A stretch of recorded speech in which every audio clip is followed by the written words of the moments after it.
Hello, എൻ്റെ ഒരു പ്രൊഡക്റ്റീവായിട്ടുള്ള ഒരു മോർണിംഗ് റൊട്ടീൻ കണ്ടാലോ?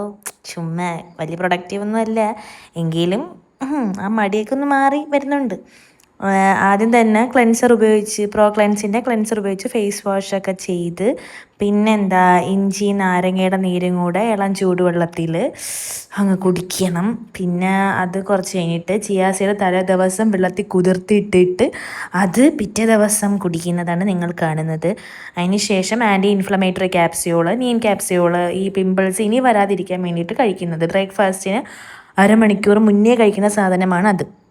അപ്പോൾ ആ അരമണിക്കൂർ നമ്മൾ വെറുതെ പഴക്കരുത്. എന്താണ് പ്രൊഡക്റ്റീവ് അല്ലേ? അപ്പോൾ ആക്നെ കെയർ ജെല്ലും പിന്നെ മുടിയൊക്കെ വാരി പിടിച്ച് കെട്ടി അതൊക്കെ ഇടാൻ പറ്റും ഇനിയിപ്പം. അതിന് ശേഷം ബ്രേക്ക്ഫാസ്റ്റ് കഴിക്കുന്നത് ദോശയും കിഴങ്ങ് കറിയും ആണ്. ഏതാ ഒരു സിനിമ കണ്ടുകൊണ്ടിരുന്ന് കഴിക്കുകയാണ്.